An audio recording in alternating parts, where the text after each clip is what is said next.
हूं कि आजादी के बाद जो कुछ राष्ट्र के जीवन में महत्वपूर्ण प्रस्ताव आए हैं, उसमें से एक प्रस्ताव श्री राम जन्मभूमि पर मंदिर के निर्माण का, उसमें मुझे मेरे विचार रखने के लिए आपने मौका दिया, इसलिए हृदय से मैं आपका धन्यवाद करना चाहता हूं। मान्यवर, मैं देश की 140 करोड़ की जनता की ओर से भी आसन का, स्पीकर साहब का धन्यवाद करना चाहता हूं, क्योंकि ये जो सदन है वो नियम से तो चलता ही है।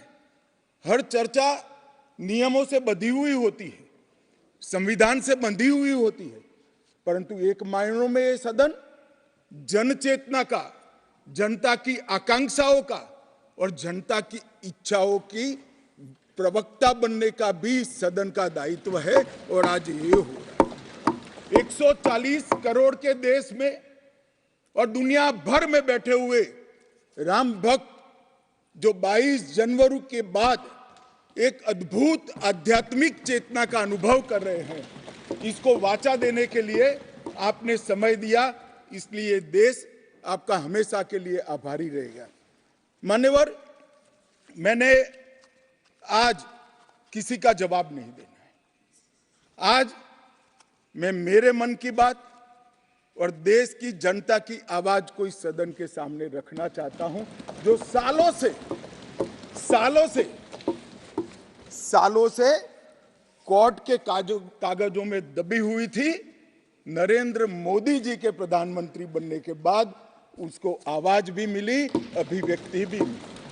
मान्यवर, 22 जनवरी का दिन, भले कुछ लोग कुछ भी कहे, मैं स्पष्ट रूप से देख रहा हूं 22 जनवरी का दिन 10 सहस्त्र सालों के लिए ऐतिहासिक दिन बनने वाला है।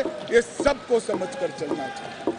मान्यवर, जो इतिहास को पहचानते नहीं, ऐतिहासिक पलों को पहचानते नहीं, वो अपने अस्तित्व को, अपने वजूद को कहीं ना कहीं खो देते हैं। मैं आज फिर से एक बार कहने वाला हूं मान्यवर कि 22 जनवरी का दिन 10 सहस्त्र से भी अधिक सालों तक इस देश का ऐतिहासिक दिन है। मान्यवर, 22 जनवरी का दिन 1528 से शुरू हुई एक संघर्ष और अन्याय के सामने लड़ाई का एक आंदोलन के अंत का दिन है। 1528 से चली हुई ये न्याय की लड़ाई यहां पर समाप्त। मान्यवर, 22 जनवरी का दिन करोड़ों भक्तों के आशा, आकांक्षा और सिद्धि का दिन है।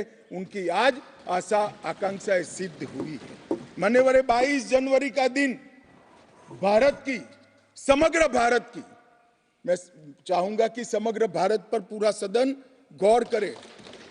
22 जनवरी का दिन समग्र भारत की आध्यात्मिक चेतना के पुनः जागरण का दिन आज इतिहास में बन चुका है। मान्यवर, 22 जनवरी का दिन महान भारत की यात्रा की शुरुआत का दिन है। 22 जनवरी के दिन मां भारती को विश्व गुरु के मार्ग पर ले जाने को प्रशस्त करने वाला दिन मान्यवर बनने वाला है। मान्यवर, ये देश की कल्पना राम और रामचरित्र के बगैर कर ही नहीं सकती।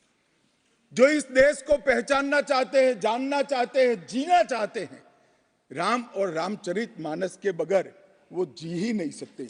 राम का चरित्र और राम ये देश के जनमानस का प्राण है। ये सबको समझना चाहिए, सबको स्वीकारना चाहिए। और इसीलिए मान्यवर, हमारे संविधान की पहली प्रत से लेकर महात्मा गांधी के आदर्श राज्य की कल्पना को राम राज का नाम दिया गया। संविधान में भी राम दरबार को स्थान दिया गया। मान्यवर, जो लोग राम के अलावे भारत की कल्पना करते हैं वो भारत को नहीं जानते, वो हमारे गुलामी के काल का प्रतिनिधित्व करते हैं। मान्यवर, राम व्यक्ति नहीं है, राम प्रतीक है। करोड़ों लोगों का आदर्श जीवन कैसे जीना